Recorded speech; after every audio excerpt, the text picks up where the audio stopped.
Hello everyone, this is Johanna Batman from the Shaker Heritage site, and I'm joining you today to talk a little bit more about Shaker cider. You may have seen our photos about harvesting apples for 9-pin cider, and the Shakers would have been doing the same this time of year. Now, in early days of Shaker communities, they did drink cider, but that was partly out of necessity. Water and even milk were frequently contaminated with animal or human waste in the 17 and early 1800s, and so really fermented beverages were generally safer to consume. However, the Shakers were early adopters of temperance, and by 1828, the central ministry at Mount Lebanon banned the consumption of alcohol, including beer, wine, and hard cider.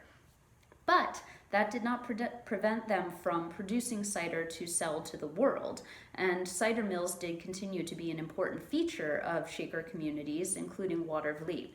In 1847, the West family, which throughout its history produced a lot of cider, they were replacing their cider mill. And although this production was intended for the outside world, there's some accounts that sometimes the Shakers would slip a little.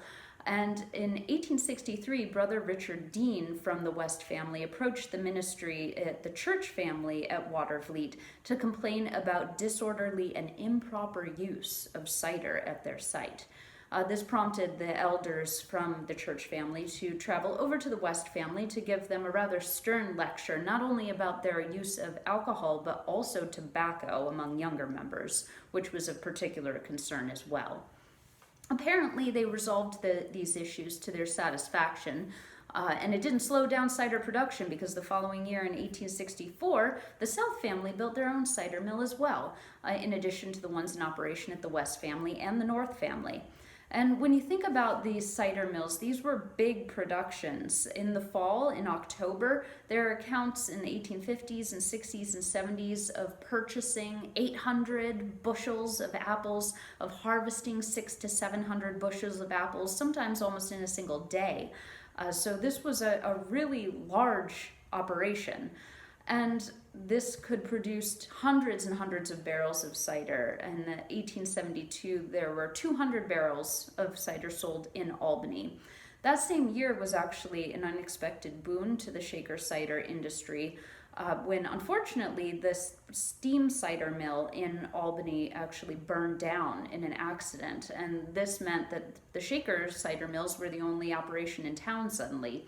And at this time, Brother Augustus Blaze, who was keeping some journals for the West family, was in charge of cider production.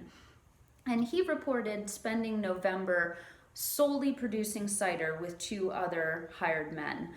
So the 3 of them were working throughout the day, every day, producing cider. And by the end of the season, he reported they had produced between 400 and 500 cheeses, which was the name for the kind of mass of pulp and skins left over from the production. It's shaped kind of like a wheel of cheese. So 400 or 500 presses of cider, an enormous amount. And there aren't a whole lot of details that I've tracked down about how the cider was produced, but it was pressed and it was boiled. In one account, they said that they simply boiled it long enough to throw off the dirt and any insects and anything like that sticking to it. And then they bottled it up in barrels and allowed it to ferment. But as we know today, the results are quite delicious. So here's cheers to Shaker cider, and I'll see you next time.